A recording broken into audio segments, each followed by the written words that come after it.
CTV Calgary, local breaking news.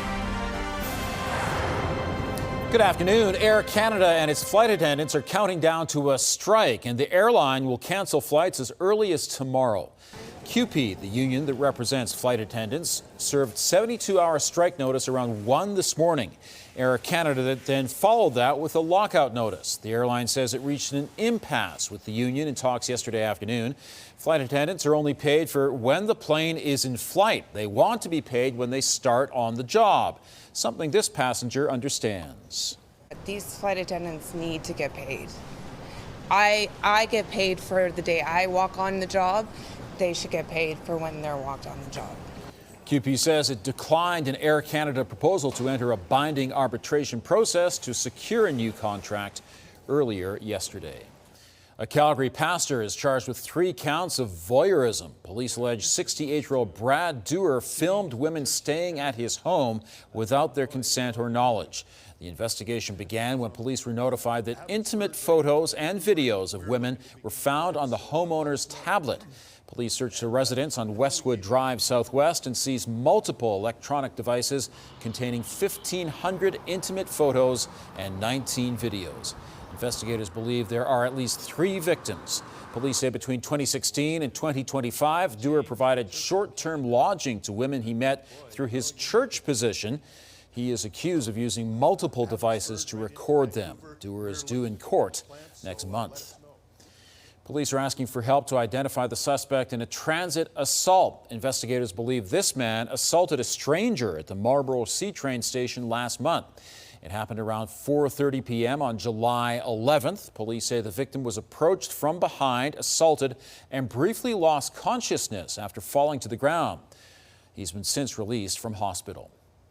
Today would have been hockey star Johnny Gdro's 32nd birthday, and his widow is taking the occasion to publicly launch a foundation honoring Gdro and his brother Matty.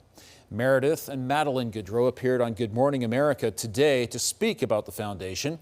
Former Calgary Flame Johnny Gdro and his brother Matty were killed nearly a year ago. They were cycling in New Jersey when a suspected drunk driver hit them. Meredith revealed at Johnny's funeral that she was expecting, and on April 1st, she gave birth to their 3rd child, Carter Michael Gdro. Our baby Carter looks exactly like him, and he's the happiest 4-month-old I've ever seen. He just doesn't stop smiling, and I think it's really special because, you know, he's shining through in Carter, I think, a lot. I just can't imagine how happy John would be if he was here. The foundation is dedicated to reducing costs for families involved in hockey, supporting hockey families that have faced tragedy, and helping other families that have been affected by drunk driving.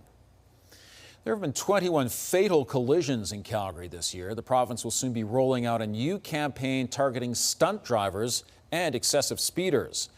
The campaign aims to educate Albertans about the risk of excessive speed. Alberta's transportation minister says the plan is to target locations and times where stunt speeding happens. However, Calgary police tell us they're not aware of the campaign. The plan is to encourage other drivers to report risky behavior they see on the road.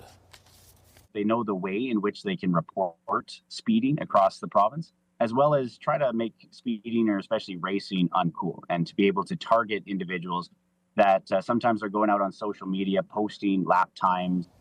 Drivers sometimes post the fastest time they can drive a particular stretch of road and challenge others. The provincial campaign begins August 25th and runs for 2 or 3 weeks.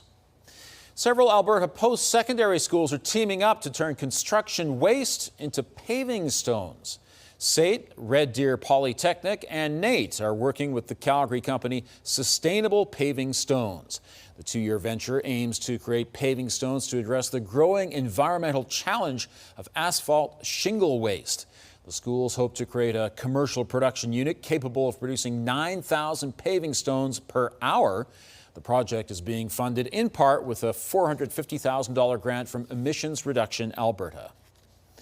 Another downtown building will undergo a conversion to create 166 new homes. The former Barkley Centre on 4th Street Southwest will be converted into rentals. It will offer studio, 1- and 2-bedroom suites. 17 of the units will be accessible. The city and federal government are providing over $75 million to fund the project. Today's announcement is a major step towards providing safe, affordable homes for new immigrants, students, and young couples in Calgary.